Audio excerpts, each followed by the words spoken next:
What's the right distance from a solar panel to a battery? A lot of people think this is just a layout question. It's not. It's really a performance question. Because if the cable run is too long, you lose voltage, you waste power, and the battery may never charge correctly.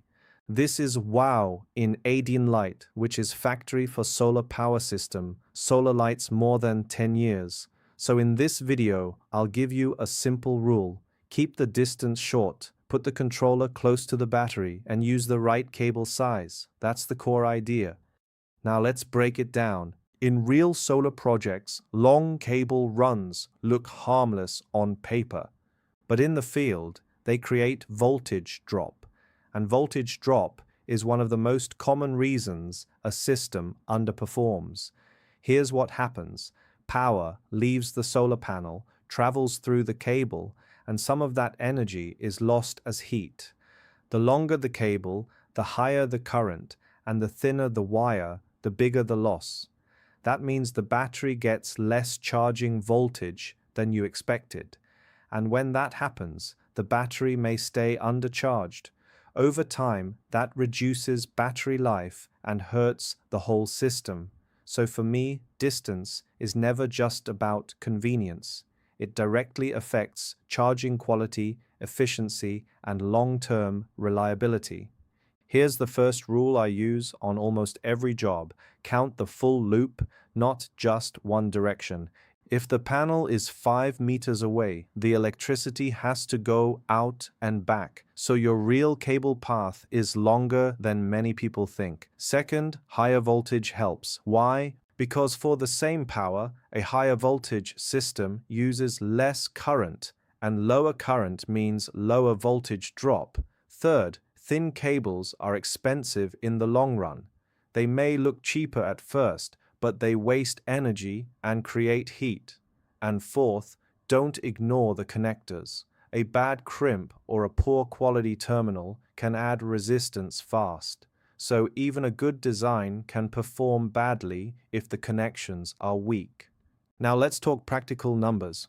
For a 12-volt system, I usually try to keep the panel to battery distance around 3 to 5 meters.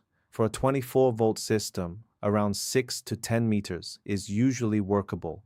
For a 48-volt system, 15 to 20 meters is often acceptable if the cable is properly sized. These are not magic numbers. They are practical starting points. If the power goes up or the cable is too small, the safe distance gets shorter. If you increase the system voltage or use thicker cable, you can go farther. So don't treat distance as a fixed answer. Treat it as a balance between voltage, current, power, and cable size. Sometimes you can't avoid a long distance. Maybe the roof is far from the battery room. Maybe the site layout is fixed. In that case, I use 3 main solutions. The first is simple. Use thicker cable. Thicker copper reduces resistance, which reduces voltage drop. The second solution is even more powerful. Raise the system voltage.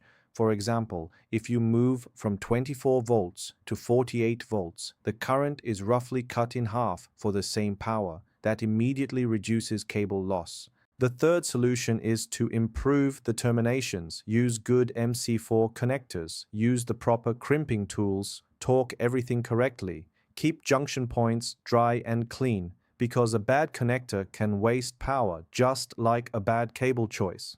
So when distance is fixed, your job is to reduce the loss in every other part of the path. Now here's the part many people get wrong. The controller to battery distance matters even more than the panel to controller distance. Why? Because the controller needs to read the true battery voltage. If the controller is too far from the battery, the cable between them creates voltage error. Then the controller may think the battery is more charged than it really is, and it stops charging too early.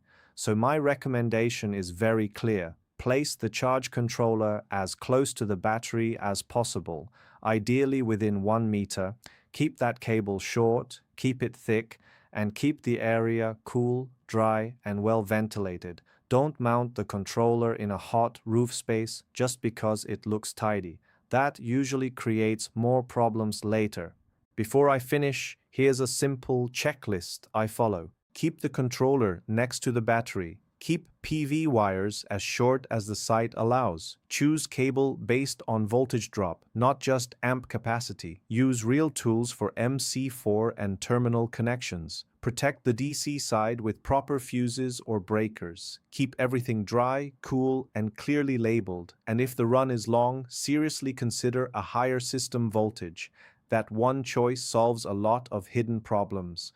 Welcome to contact us for free solar system proposal and best solar power system kits from Chinese factory directly. Website www.adnsolarstreetlight.com. WhatsApp +86 15867 141854.